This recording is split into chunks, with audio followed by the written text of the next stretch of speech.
let's begin by talking about what the Torah is. 所以我们先来谈一谈到底什么叫做妥拉。Okay?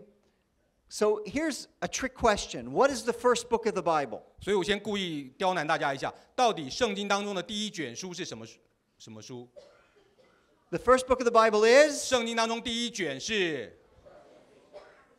If you said Genesis, you were wrong. 如果你的答案是创世纪，错了。 Because there's no such book as the book of Genesis. 因为老实说，没有一卷书叫做创世纪这卷 There's 书。 no such book as the book of Exodus, Leviticus, Numbers, 也 Deuteronomy. 没有出埃及记、利未记、民数记这样的书。 I can prove it to you. 我可以证明给你看。 Because everywhere else in the Old Testament and the New Testament, they never talk about the book of Genesis or the book of Exodus. 因为你去看所有旧约、新约当中，每次提到这些书的时候，他从来没有单独说，创世纪这卷书上怎么说。They talk about the Torah, the book of Moses, the Torah of Moses. 谈到的都是说妥拉怎么说，摩西的书怎么说，妥拉上面怎么讲这件事情。 So what is the first book of the Bible? 所以我在问大家，到底圣经当中第一卷书是什么？ The Torah. It's one book. 答案是妥拉，它是一卷书。 Are you following me so 大家 far? 听懂我在讲什 This 么 is 吗？ very, very important. 这非常非常的重要。 Because as we're going to see, we're going to be looking at the message of one book. 因为待会儿我们要看的经文，其实 The 你要想成 Torah. 是整卷书它要传递的信息。 Now, let me talk to you about what I mean by the problem. 那我先跟大家讲一下，到底我所谓的问题是什么。 Okay. Now, according to the New Testament, 那根据新约的说法， and in fact, I'd love for you to read John chapter 5, verses 45 and 46. 好不好？ Could 请 you 大 read 家 that 一起 for us? 翻开圣经 John chapter 5, 找到 verses 约翰福音 45 and 46. 5章45节、46节，约翰福音5章45节、46节，找到了，我们一起来念，预备，请。不要想我在父面前要告你们，有一位告你们的，就是你们所仰赖的摩西。你们如果信摩西，也必信我，因为他书上有指着我写的话。谢谢。 Okay, so according to Jesus, 所以按着耶稣在这边的说法， he would not accuse the Pharisees and religious leaders before God. 他不会在那个上帝面前来指责、来控诉那些法利赛人。 He actually says that Moses will accuse the religious people before God. 耶稣不是说我耶稣要控诉你们这些法利赛人，他说的什么？是说摩西的书上有控诉他们的话。 What's the reason? 为什么会这样子呢？ He says in verse 46. 因为他在46节就告诉我们了。 He says that if you believed Moses, you would believe me because he wrote about me. 他说：“如果你们信摩西，也别信我，因为他书上有指着我写的话。” So Jesus is saying very straightforward that Moses wrote about him in the Torah. 所以耶稣讲的非常直白，他就说摩西书上有指着我写的话， Quite simple. 简单。 In other words, the religious leaders don't need Isaiah, they don't need Hosea, they don't need Micah, they don't need Ezekiel. 所以换句话说，那些犹太教宗教领袖，他们不需要去读什么以赛亚书、弥迦书啊、何西阿书等等的， They don't need the book of Psalms. 他们甚至不需要去读什么诗篇， They don't need Daniel. 也不需要读但以理书， Moses is enough. 因为光读妥拉、读摩西的书就够了。 That's how I understand this verse. 因为这是我对于这节经文的理解。 Now, it would be interesting if Jesus says, it's not me that will accuse you, it's the Old Testament, it's the Hebrew Bible. 如果耶稣他说不是我要告你们的状，而是什么？而是那个整个旧约圣经要告你们。 But that's not what he says. 但是你注意看经文怎么说，他不 He 是这样 says, 讲的。 Moses will accuse you 他 because 说 he, 摩西要告你们， because he wrote about me. 因为摩西的书上有指着我写的话。 And you might say, well, what's the problem? I believe that. 那你可能读到这句说，那没问题，反正我都相信啊。 Now, let me be clear. I accept the authority of the New Testament. 那我先把话讲在前头，我完全接受新约的权威， I'm a follower of Jesus. 我是耶稣的门徒， I don't question his words. 我绝对不会质疑耶稣讲的话， I don't question the truth of the New Testament. 我也绝对不会质疑新约的真实性。 But like the Bereans 但是就像那庇利亚人一 who 样， searched the scriptures to see what Paul said was true, 他们要查考圣经来考究保罗所言是否属实。 I think it's very important that we search the scriptures. 所以我们也应该这样子来查考圣经。 It's not enough for me to tell the Jewish people, 所以对我来说，光告诉犹太人， Moses wrote about Jesus because Jesus says so. 因为我如果光告诉犹太人说，你看那个摩西的书上有指着耶稣讲的话，因为耶稣自个儿讲了这句话， they would say, great, but we don't accept Jesus. 他们说，好啊，你在那个循环论证嘛，我根本就不接受耶稣。 Do you have other evidence? 你有别的证据证明？ And now the problem. 那问题来了， You ready? 大家准备好了吗？ Okay. There are, according to my Bible software, 那按照我的圣经软体，它的搜寻的结果， 5,853 verses in the Torah. 在妥拉里面呢，总共有5853节经文。 Okay? Now, I would love to quiz you and just think about how many messianic prophecies can you remember in the Torah? 我当场给大家来个考试，你想得到这5853节妥拉当中有哪几节是跟弥赛亚有关或预言相关的经文吗？ Just think for a moment, and even with your pen, write in your booklet 你 as 甚至可以拿 many messianic prophecies as you possibly can think of in the Torah. 你甚至现在就可以拿支笔写在你的手册上面，就你记忆所及，在妥拉当中到底有哪些经文是跟弥赛亚相关的？ Not Isaiah 53, 不是以赛亚书53章哦， right? Not Psalm 22. 也不是诗篇22篇 You're 哦， only allowed to use Genesis through Deuteronomy. 只能够用创出利民申这个摩西五经这里面的经文。 Now, by now, you should have filled up the whole book filled with verses, right? 那现在大家应该整个手册都写满了，对不对？ Who here has thought of one verse? Raise 那 your hand. 在座有 One. 谁想到一节经文的，好不好？任何一节。 Who here can think of two verses? 有没有人能想到2节经文的？ How about three verses? 有人想到3节的吗？ Anybody think of four verses? 有人想到4节的吗Five ？5 verses? 节？ Anybody here can't think of any 有 verses? 没有人1节都想不出来的？ Okay, according to the traditional Christian reading of the Torah, 好，我跟大家讲，按照传统上面基督徒对于妥 and 拉 to 的 a 理 certain 解， extent somewhat overlapping with the Jewish understanding, ancient Jewish understanding of the 那 Torah, 基督徒对于妥拉的理解呢，其实有一部分是跟传统犹太人的理解是重叠的。 there are about 9 to 12 verses in the Torah that testify about the Messiah. 大概一般都认为说有9到12节是关乎弥赛亚的预言的。 So Genesis 3:15, 比方说创世纪3章15 right? 节， So that the seed of the woman would crush the head of the serpent. 比方说创世纪3章15节，这个女人的后裔要伤蛇的头。 Tomorrow we're actually going to talk about that verse. 那明天我们会花更多的时间来讲这一节经 So 文。 I'm just going to assume the messianic interpretation for now. 所以目前呢，我暂时就认为说创世纪3章15节就是在讲弥赛亚。 Even though in the evangelical world, many Old Testament, New Testament scholars no longer accept that verse as being messianic. 即便坦白讲，在现在的福音派的学术圈当中，很多新旧约学者不相信创世纪3章15节是在讲弥赛亚。 I hope to show you tomorrow why I am thoroughly convinced it's messianic. 希望明天我能够说服大家，我完全相信这节就是弥赛亚的经文。 Genesis 49, verses 8 through 12. 比方说创世纪49章8到12节， The lion from the tribe of Judah. 比方说那个犹大的狮子， A king will come and grab the enemy by the neck. 比方说那个犹大的狮子呢，他手臂掐住仇敌的颈项，掐住仇敌的头， And bless Israel and the nations. 而且要透过他来祝福万民。 Numbers 24, 比方说民数记24章， verses 7 through 9 and verses 17 through 19. 比方说民数记24章第7节。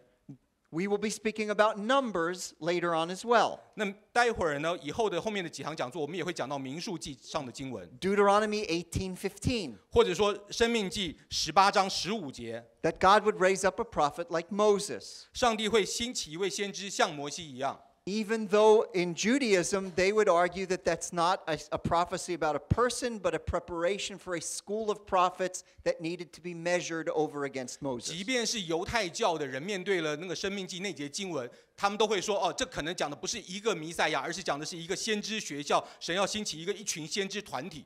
But for the sake of argument, I am going to assume that the grammatical historical reading of those verses is messianic. 但是为了让我们整个讲座进行顺利呢，我会认为生命记18章那边的经文就是在讲弥赛亚。 Who here is good at math? I'm terrible at math. Do we have any mathematicians here? 在座有没有人是学数学的？ Think about the percentage of 12 out of 5,853. 那你除看12除以5853，5853节里面只有12节是弥赛亚的经文。Let's assume that there are 12 total verses about the Messiah in the Torah. 我们就暂且假设有12节完整的经文是在讲弥赛亚，妥拉 That's 里头。12 out of 5,853 verses. 可是妥拉里面有5853节，里面只有12节。And to complicate matters even more, 然后让事情那个会变得更复杂的地方在于， about 65% of the Torah talks about the law. 妥拉当中有65%以上的经文在讲律法。So if we went on the principle of counting heads, 所以换句话说，如果你用数数的方式来推论的话， we would actually have to argue that the Messiah is practically an irrelevant theme in the Torah. 那你大概看到这个数字一比根本不能比，你就会结论哦，原来在妥拉当中弥赛亚这个主题一点儿都不重要。We'd have to argue that the law is the point of the Torah, 而且 not the Messiah. 而且恰恰相反，你必须说，因为妥拉当中讲律法的经文数字频率特别高，因此律法才是妥拉的主轴。我们要问题。We have a problem, right? 我们有问题了，我们有问题了。You want me to translate you now? Okay. So, do you understand the problem? 大家看出来问题在哪里了吗？ As followers of Jesus, we believe that Jesus is saying the truth. 我们是耶稣的门徒，我们相信耶稣所说的都是真的， He's our Lord. 他是我们的主。We accept the New Testament authority. 我们接受新约的权威。 But as those who want to understand and study the text, 但是如果对于那些想要再深入查考经文的人来说， we find ourselves in a bit of a difficult place. 你就会发现说，哎呦，开始面对一些困难的情况了。 And I remember actually when I read the verse in John chapter 5, I had a bit of a crisis as a Jewish believer. 那我必须坦白讲，当我第一次读那约翰福音第5章，刚才读的那节经文的时候，作为一个犹太人来说，我读的时候其实是有一点点震惊跟困难的。 Because I realized that if I were ever to be invited to the synagogue, 因为我就想到说，如果有人邀请我进入到犹太会堂的话， and they just simply said, your rabbi says that only with the Torah we should believe in Jesus. 然后他们就会说，哎，你们的这几个拉比说什么呢？只要光读妥拉就能够要相信耶稣。 We'll give you the whole day just from the Torah to explain how that's true. 然后我就把整本妥拉摊在你面前，你花一整天时间给我查，你证明给我看是真的。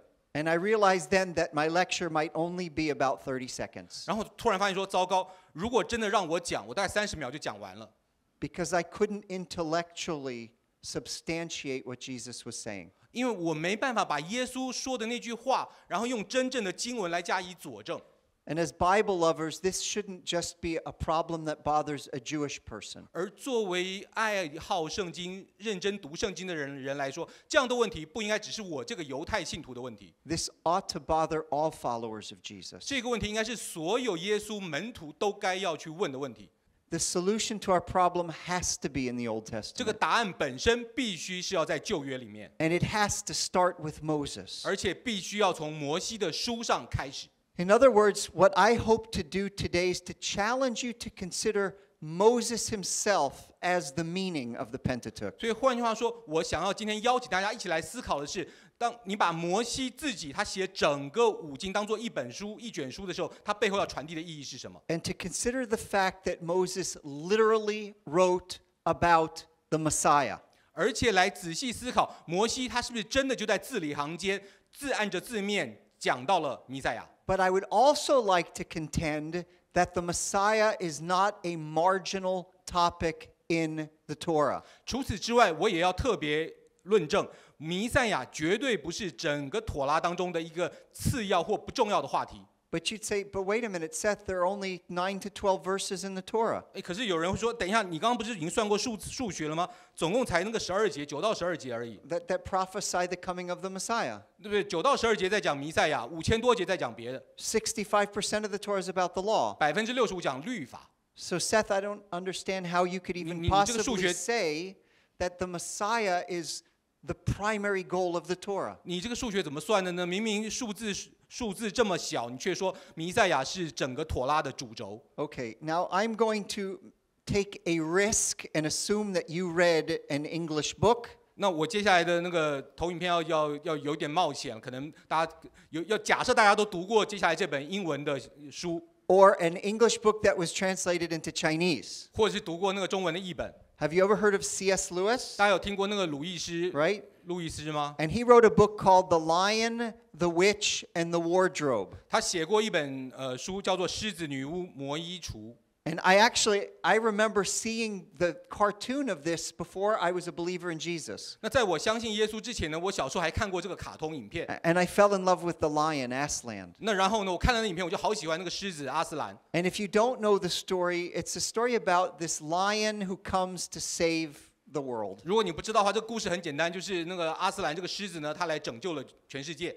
A lion that gives his life in place of a villain. 而这个阿斯兰呢，他是为了一个坏蛋，他献上牺牲了自己的生命。And he rises again and defeats this terrible witch. 然后他后来复活了，打败这个可怕的女巫。Now, if you know the New Testament, you know who this is 那 about. 大家如果读过新约，你就知道这个故事在讲谁了。But I have a very difficult question for you. 但是我接下来要问大家一个很困难的问题： If you know the story, 如果你读过这个狮子女巫这个故事的话， who is the hero of the story? 你告诉我，《狮子女巫魔衣橱》路易斯里面的主角是谁？ Shifu, right? How do you say lion? 狮子， Shizi, right? Lion, 狮子。 right? What if I were to challenge you and say you're wrong? 那我如果说，哎，不对，你错喽， I can prove it. 我可以证明给你看呢。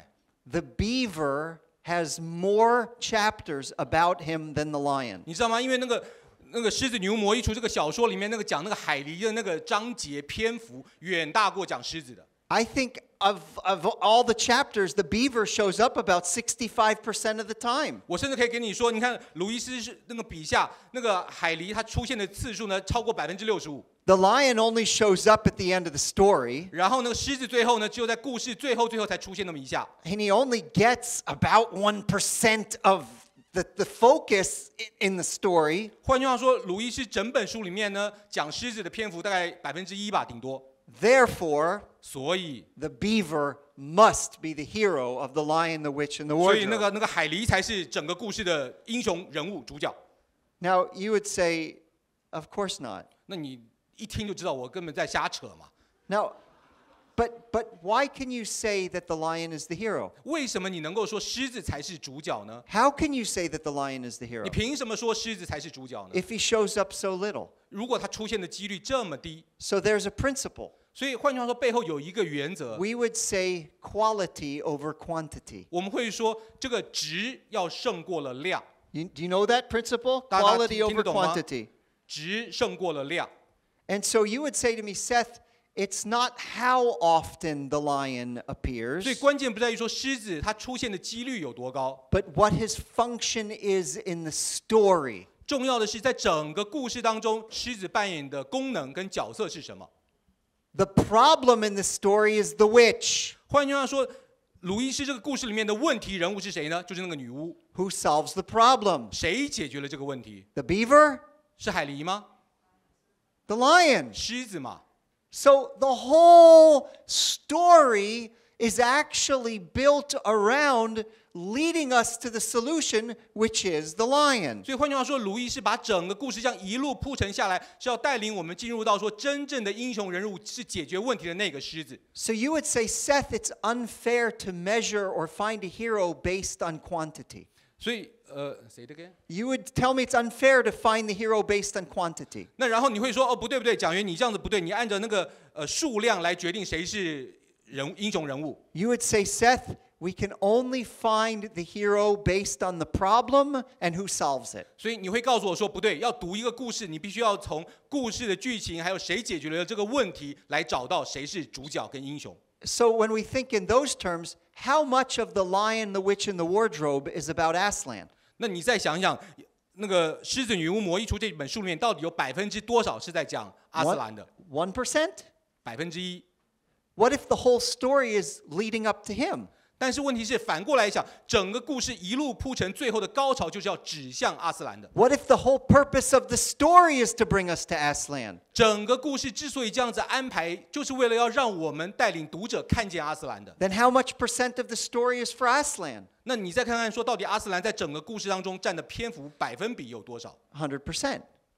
你从这个角度来看，从剧情的角度来看，阿斯兰就占了整个故事的100%，都是在指向阿斯兰了。What I hope to do is to show you briefly 所以我接下来要做的事情，就是要很简短的要示范给大家看 the Torah's problem, 妥拉里面所面对的问题， the conflict in the story, 而整个故事当中那个冲突的情节， and then I will show you that the 而且- Messiah actually solves the problem. 而且要让大家看到说，最后是弥赛亚才能够解决了妥拉当中这个冲突的问题。 It does not matter how often he appears, but where he appears in the storyline. 所以换句话说，关键不再是他到底出现多少次，而是他在故事里面的什么地方出现，扮演什么样的角色与功能。 But what I would like to do is show you a very important verse in the storyline of the Torah. 那一开始的时候，我要让大家看到，在创世纪里面有一节是整个妥拉里面非常非常关键的经文。 Turn with me to Genesis chapter 1, verse 28. 好不好？我们一起翻开创世纪1章28节，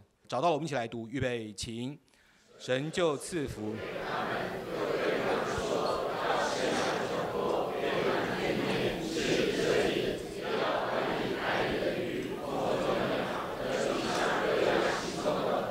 好，谢谢。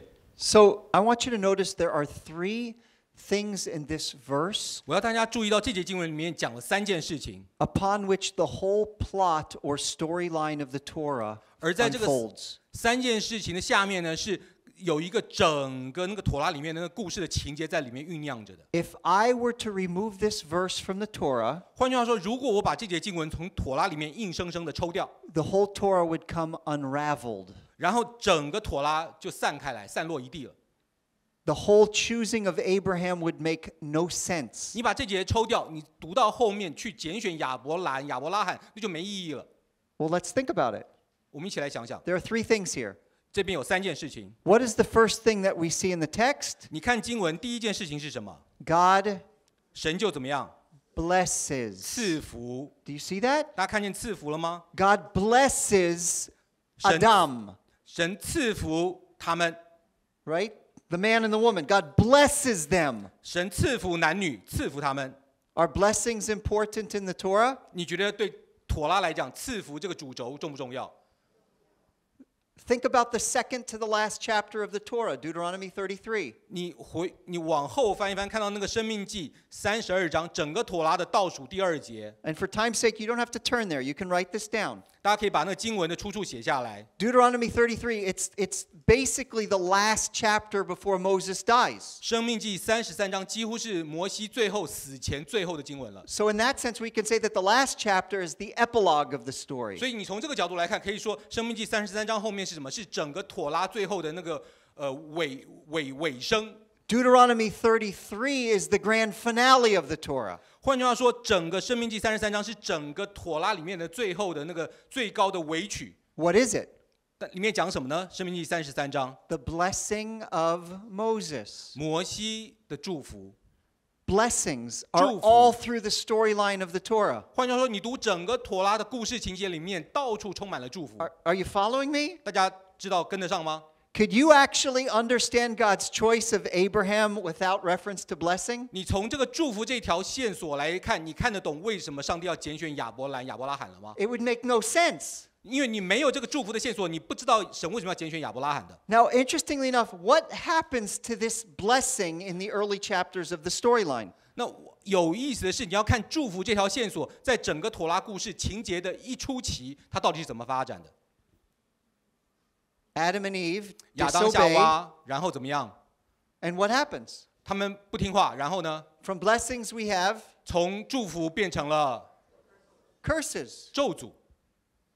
That's part of the conflict. That's part of the problem. 冲突出现了，问题出现了。The solution to the problem has to be somebody or something that will restore the blessing that was lost in Genesis 3. 换句话说，你要解决问题的那个答案，一定是要不管是某个人或某一个样事物，可以解决从创世纪第3章开始的出现的这个问题的。In Genesis 3, blessing is undone by a curse. 而你看创世纪第3章，祝福被什么？被咒诅来取代了。Now, my wife, we have a theological argument for many years. 那像我跟我老婆，我跟我太太在这个神学上有一个点哦，争执了好久。She claims that if Adam and Eve would have been Chinese, 她说，如果亚当夏娃是华人， sin would never have entered the world. 罪绝对进不了世界。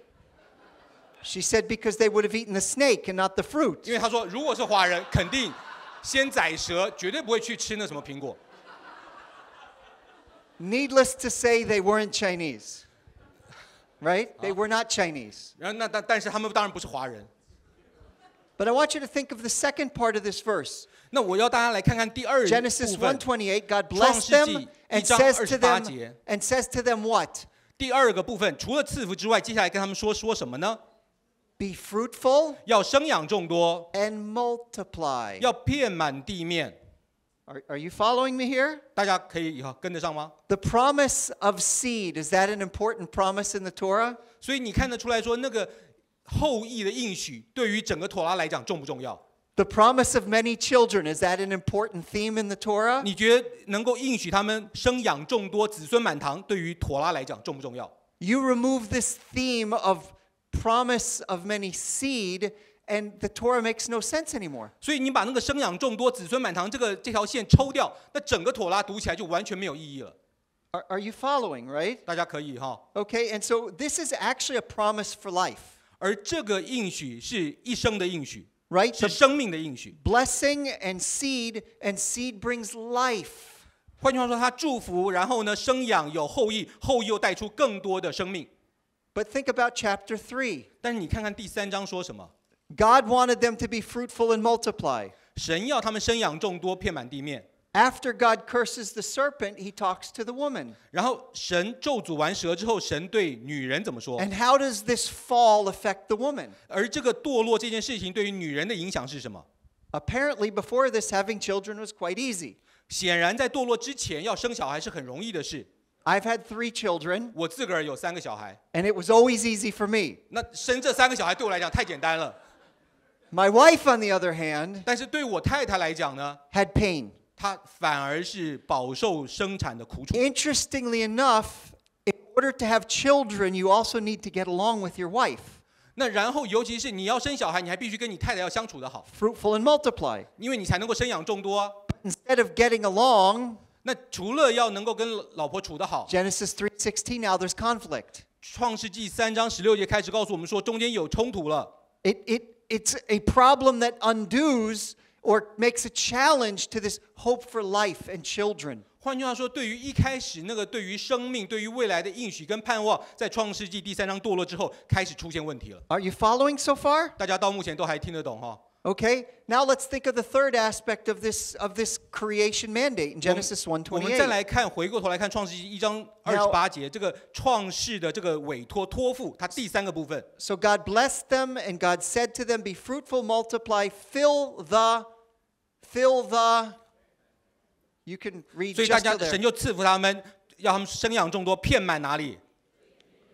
Now I know you might be saying earth, right? 那 In 大家可能会 Chinese? 说，哦，地面地， You're saying earth, 大家 right? 说地 ，yes。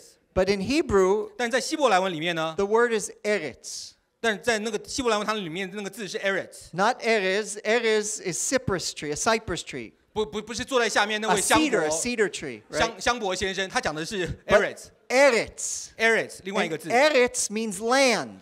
，eretz 的意思是什么？是土地。 And land can mean the whole world. 而土地这2个字的概念可以包含了全世界的。 But I want you to notice it says fill the eretz and 他说：“你注意看，不但要遍满 eretz， 还要怎么样对付来 eretz？ conquer 要 it. 制服治理这个地， Chivshuha, 要 conquer it. kipshuha， 要治理它，管理它。对不起，治理它。So they're supposed to conquer this land, to take this land. 所以换句话说，上帝给人了一个使命，是什么？他们要来治理，要来征服这个土地的。Interestingly enough, God prepares a very special place for Adam and brings him into a very special place. 所以有意思是，你看后面，上帝就为亚当预备了一块特别的地方，把亚当带进去。And Adam is supposed to conquer this land. 而亚当的角色应该要怎么样？要来治理那块地方的。From what?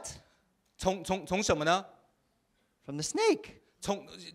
从谁的手中要夺过那个治理权呢？从蛇的手中夺过那块地的治理权。 But very interestingly enough, what happens to Adam and Eve after they eat the fruit? 那很有意思的事情，你去看他们亚当夏娃吃了那个树上的果子之后发生什么事情？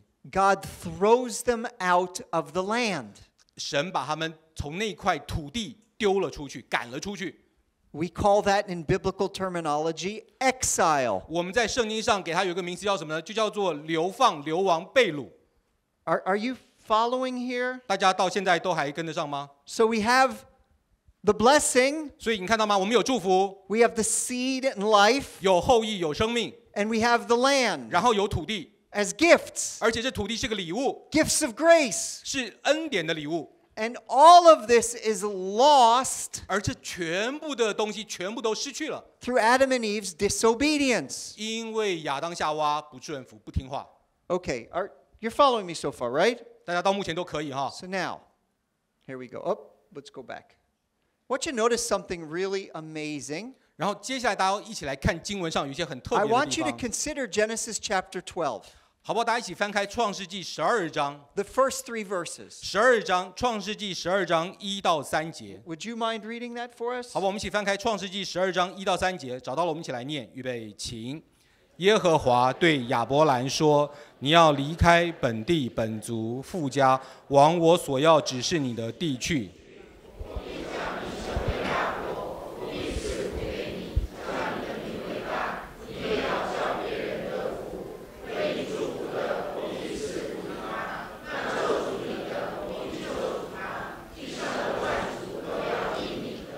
好，谢谢。 I don't know how you do it. 我不知道大家怎么 You're 办到的。 you're synchronized. 大家念的时候真的是同心合意。 I've got to learn this. I don't know how to do this. 我必须跟大家学一学，怎么样跟大家一起读经，可以读的完全在同一个节拍点上。 So, in the next lecture, we're going to actually spend more time in Genesis 1 through 11. 下一堂课呢，我们会花更多的时间来讲创世纪1到11章。 But I want you to think 但我要大家先想一 from 想， blesses to curses, 然后从那个祝福后来变成了咒诅， from fruitfulness to conflict and death, 从那个生养众多、多结果子，然后到变成了死亡跟 and 痛苦， from taking a land 而且从征服治理那块土地， to being kicked out of a land. 结果变成了被赶出来、被流放，从那块地被赶了出来， And then God chooses Abraham. 然后才出现了上帝拣选了亚伯兰。 Why does God choose Abraham? 那你觉得上帝为什么要拣选亚伯兰呢？ What's his function in the story? 到底在这整个故事当中，亚伯兰扮演的角色是什么呢？ I believe that he is part of the resolution of the conflict. 我认为亚伯兰的角色就是他是整个要解决冲突的剧情跟解答其中的一环。 If you were to pull on Abraham really hard, 所以换句话说，你如果把那个亚伯兰要从经文里面给大家抽拉， yeah, you pull on him really hard. You 你就 pull 把 on 硬拉 Abraham. 硬抽， Genesis 3:15 would wiggle. 然后那个创世纪3章15节就开始动摇了。 Are you following? 大家听得懂吗 I didn't hurt you, did I? ？Yes, you did. I'm sorry. 对不起. Okay. Okay. Really interesting. 很有意思的是， I would like you to count how many times the word blessing appears 你数 in 数看这段 Genesis 经 1文 through 里 3. 面。 In Genesis 12, 1 through 3. 创世纪12章1到3节里面，祝福赐福出现了几次？ How many times does the word 大 blessing 家算算 appear 看， there? 你看那个祝福 Bless, 赐福 blessing. 出现几次 ？5。 Yeah, 1, 2, 3, 4. Woo. Woo, right? In Cantonese, you know? 广东话 Right? So 5 times. 5次。 Now here's what's really interesting. 那有意思的地方在于， The particular word for curse in Genesis 3:15, 创世纪3章15节用的 or 那个， 3:14 that 或者是 is, 3章14节用的所谓的咒诅的那个字， And the word that appears again in chapter 4 of Genesis, 在创世纪第4章里面又再次出现的那个字， and the word that appears again in chapter 9, 在第9章又再次出现， is the word agar. 是那个 Arav 那个字。 Do you know how many times it appears? 你知道那个字出现多少次吗？ Five 5次 times. 5次。 I do not see this as a coincidence. 我觉得这个各出现5次，这绝对不是巧合。 I see this as literally strategic for the meaning of the Pentateuch. 我认为这是那个摩西五经这卷书，他故意有意的安排在其中的。 God has a program to undo what Adam and Eve did. 换句话说，上帝早就预备好了一套方案，要能够把亚当夏娃所造成的那些负面的影响，全部都恢复过来的。 God is committed to blessing. 上帝定义要赐福， Are you following me? 大家到现在都还跟得上哈。 Interestingly enough, 有趣的是， not only does God say that Abraham is going to be a blessing, 上帝不但说亚伯拉罕自己会是一个祝福， in chapter 在 15, 创世纪15章， he says that he's going to be fruitful and multiply. 他又告诉他说，他要生养众多，遍满地面。 He's going to have lots of children. 他说他要有很多很多的后裔。 Are you following how this relates to Genesis 1:28? 大家发现这个跟我们刚才读的创世纪1章28节前后是关联的了。 Later on in Exodus chapter 1 verse 7, Pharaoh is trying to stop this blessing of many seed. 而到了出埃及记1章7节，法老在干嘛？他就要开始对付来消灭这个以色列人，他的后裔子孙多如的天上星海上沙的祝福。 And as hard as he tries, he can't stop it. 法老越努力，反而徒劳无功。 I want you to notice something else. 我要大家另外再来看， God tells Abraham in chapter 12, go to a land that I will show you. 上帝告诉亚伯兰说：“你去到那个地方是什么？是我要指示你的。” Interestingly enough, just like God brought Adam from outside the land inside the garden, 正像创世纪一开始的时候，上帝把那个亚当从这个园子那块土地以外的地方带进到了园子里面。 God brings Abraham from outside, from the east, into this land. 上帝也把亚伯兰从东边、从外面带进了那块土地里面。 You're tracking this, right?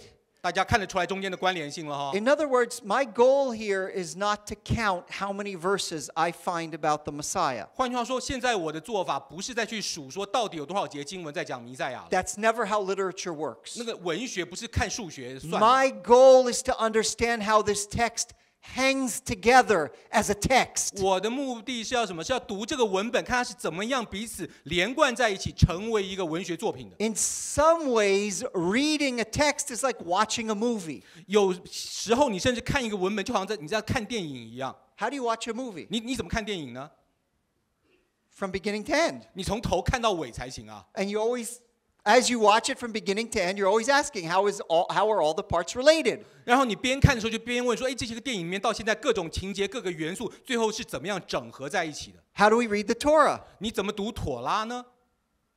From beginning to end. 从头要读到尾啊！ Do you remember I said it's a problem to think of the Torah as 5 different books? 大家还记得我讲吗？你说摩西五经是5卷书，这是有问题的， It's misleading 这会让人误解的。 because we lose the Messiah. 因为你读的时候，你就没办法看出它整个的故事里面在讲弥赛 We 亚， lose the connections. 你失去了这5卷书中间的那些 We 连结 lose 了 the，storyline. 你失去了整个剧情的发展了。 Now let's go back to the beaver. 好，我们再一次回到鲁易斯的那个小说， You remember the beaver? 大家还记得那个小说里面那个海狸吗？ The beaver shows up about 65% of the time in the storyline. 小说里面呢，海狸出现了65%次，65次是海狸， But he's not the hero. 但很抱歉，他不是英雄人物， The beaver also needs to be helped. 因为海狸自己本身也需要别人来帮助。 Are you following me here? 大家可以哈， Now let's talk about the law. 我们来讲律法了。 The law appears 65% of the time in the Torah. 律法在妥拉当中出现的几率65%， It is clear that all the problems that I listed, 很清楚。我刚才列到现在所有的那些问题， blessing, 祝福， seed, 然后那个后裔、 land, 土地， the law does not solve. 律法根本没有解决这些问题。 In fact, 事实上， we're going to see later in our next lecture 我们下一堂课你就会看到了， that the law actually results, or Israel's failure to keep the law, results in undoing of all these promises. 以色列人他继续那个违背律法，就会让他所有的祝福根本就完全一塌糊涂了。Not an undoing in the sense of abolishing, 不是说那个当他们做的时候是废除掉了这些律法， but in a sense that the law doesn't solve the problem. 不是说他们去遵行律法反而废除了之前的祝福或应许，而是说当他们越是要遵行律法，他越不能够解决前面创世纪一开始产生的问题。How many laws did God give Adam and Eve? 你想想看，上帝给亚当夏娃有多少条律法？ E, right? 1. 一条。 How many laws did God give Israel? 那你觉得上帝给以色列给了多少条律法？ 613. 613条。 What kind of a world was it when Adam and Eve lived before the fall? 那你想想看，亚当夏娃之前他们所活的这个世界的景况是什么样一个景况？堕落之前哦， Perfect. 完美的世界嘛， Everything was perfect. 一切都很完美，不是吗？ There was no sin nature. 那然后呢，也没有罪性， The animals ate vegetables. 然后那个动物都吃素的，吃水果， There was no death. 然后没有死亡， There was no disobedience. 也没有所谓的悖逆， Everybody was friends. 每一个人都是好朋友， Everything was great. 一切都完美的不得了。 What an advantage. 然后你看亚当夏娃他们是站在何等一个优势的地位， In a perfect world 在一个完美的世界， with only one law, 然后只有一条律法， how did Adam and Eve do? 然后你看亚当夏娃怎么样了？ Buhao. Right? Buhao. 搞砸了。 Now let's think about Israel. 你再想想看以色列怎么样？ In a fallen world, 在一个堕落的世界， sinful world, 在一个充满罪恶的世界， with death 还有死亡的威 and a 胁， sin nature. 还有罪性已经在他们中间了。 Here are 613结果你 laws. 再塞给他613条律法， Good luck. 哇，祝你好运，一路好走吧。 Are you? The law, I'm not antinomian. I'm not against the law. 我不是要反对律法哦，我不是反律法的。 The law is beautiful and holy 律 and 法是 good. 好的，是圣洁的，是良善的。 But I cannot look at Mount Sinai as the solution to the problems of Genesis 1 through 但是你 11. 不能够说看着西乃山就期望从西乃山上找到了创世纪1到11章问题的答案。 I have to find the solution in the promises of God, 你必须要从上帝的应许当中才能找到问题的答案， not in my faithfulness, 不是在我的， faithfulness, 不是因为我忠实或忠心， but in God's faithfulness. 而是不是因为人的忠心顺服，而是因为神的信实。 Why does God choose Abraham in chapter 12? 上帝为什么要在创世纪12章里面拣选了亚伯兰？ He was good looking, 因为亚伯兰长得帅， he was smart, 因为亚伯兰聪明， he was Jewish. 因为亚伯兰犹太人。 Not yet, there wasn't, not yet. 那个时候还没有，还不是。 Why did God choose Abraham? 那你想想看，上帝为什么要拣选亚伯兰呢？ Because 因为 grace. 恩典， Grace, he didn't do anything. 恩典，他什么事儿都没做。 God basically chose Abraham because he's related to a promised line. 上帝之所以拣选亚伯兰，是因为说他跟那个应许的那条后裔的线是有关联的了。 Now let's go back to those verses that we mentioned at the beginning of our session. 那我们再一次回到我们这堂课一开始所提到那些经文里面。 Genesis 3:15. 你再想想看，创世纪3章15节， There's a promise of a seed.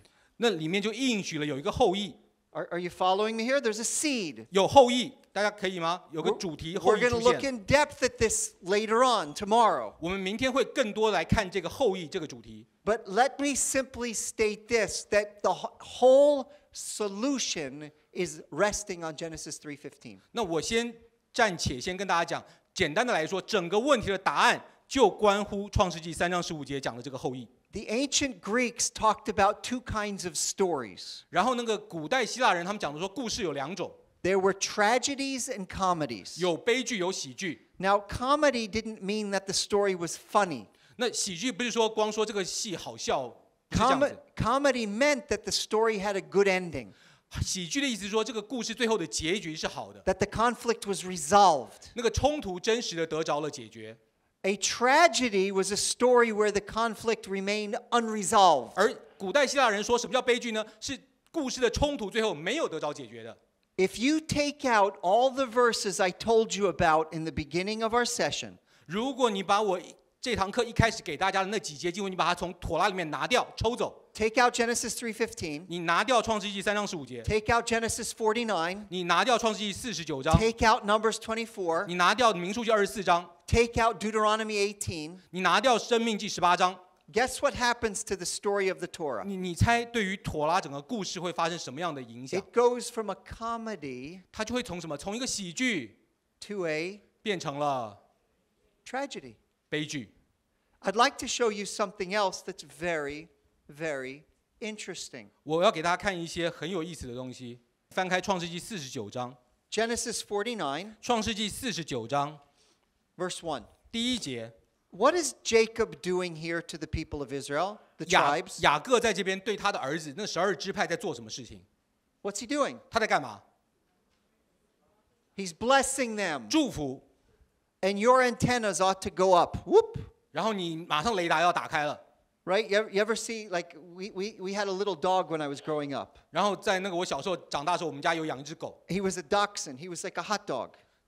He looked like a hot 是 dog. 有点像那个什么腊肠狗一样的。 And he had really tiny legs 它的那个腿短短的， and a long body. 然后身体很长， And we called him Legs. 然后我们就给它取个绰号叫做腿。 And the only thing that was big on his body was his tail.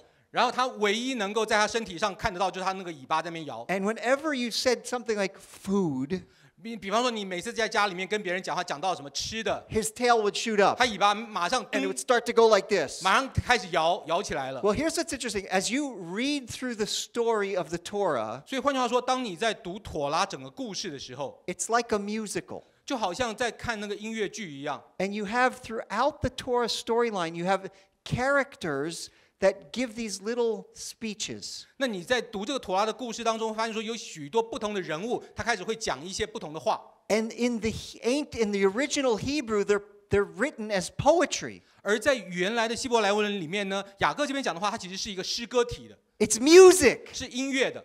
And you have these little poems and big poems along this movie that Moses made. 所以换句话说，好像是整个那个摩西他制作了一部电影给你看，里面有好多短的、长的、不同的那个唱歌的画面。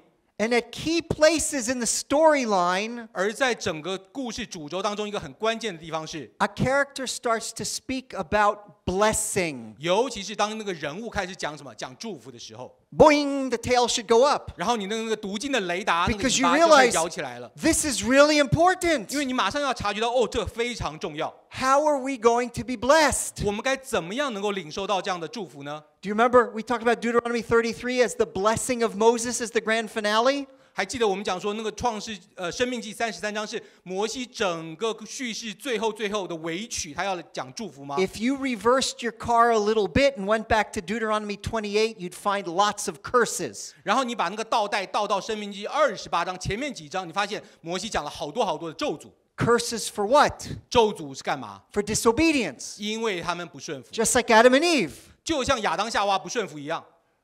Israel will fail to keep Sinai and they will experience curses. 所以换句话说，摩西在预言说，以色列人他在西乃之约上必定失败，要遭受咒诅。 And Moses is certain they're going to disobey. 而且摩西非常的笃定，他们一定会悖逆。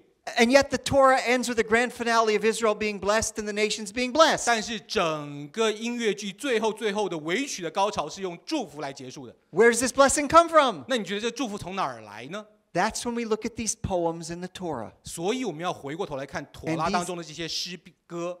And in a few key places, we see these characters speaking blessings. 而在某些关键地方，你会看到说，不断重复在说，有些关键人物在讲祝福。讲祝福。 Notice Genesis 49 verse 1 again. 再看一次创世纪49章第1节， What does Jacob say? 雅各说了什么东西？ Gather together, 他说：“你们都来聚集， and I will tell you 我要告诉你们 that which will happen to you. 日后必遇的事。” You got that? 大家看到了吗？ What is ba'acharit yamim? 日后必遇的东西是什么？ In the last days. 直译就是在那个末后的日子会遭遇的事情。It's the same phrase used frequently in the prophets 而同样这个片语在先知书到处可见 for，the days of the Messiah. 意思在讲弥赛亚的 And 那 then 日子。 suddenly in chapter 49 verses 8 through 12, he 然后- talks about a future king. 然后在那个创世纪49章的8到12节，雅各马上谈到了未来的那位君王。 When will this king come? 然后这个君王会从哪里出来呢？ According to Jacob, 按照雅各的说法， in the 哪个支派？ last days.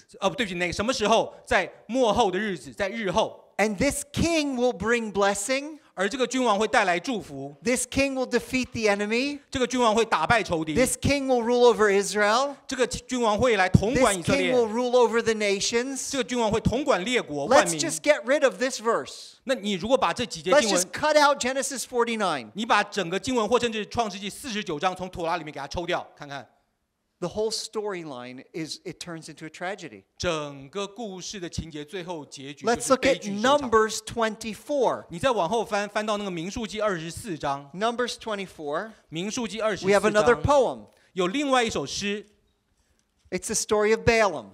那是谁呢？是巴兰的诗。 Do you remember Balaam?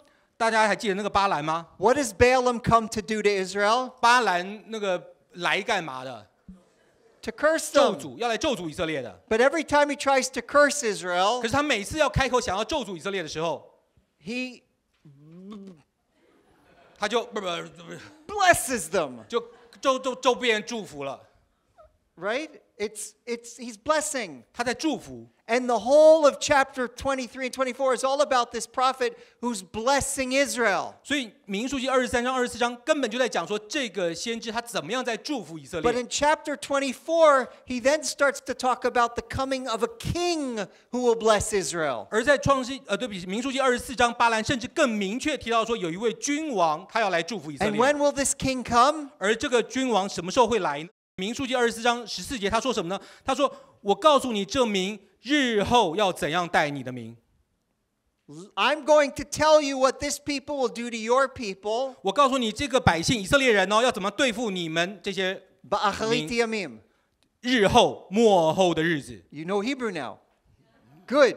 In the last days. 在哪里？在末后的日子。 And suddenly this king shows up 然后 in 突然 Numbers, 之间，这个王就出现了。 24, 17 through 你 19. 往下看17到19节， And he's a king that crushes the head of Israel's enemies. 他说这个王要怎么样？他要打破敌人的头，敌人的四角。 And we find out this king brings blessings. 而这个王要怎么样？要带来祝福。 This verse isn't important. 那这节没什么要 Let's 紧， just get rid of this verse. 你把这节拿掉就 It's 好了。 such an insignificant verse. 这节你看才一节嘛，短 There's 短的。 hardly any verses about the Messiah. 那别的也没什么好讲的啊。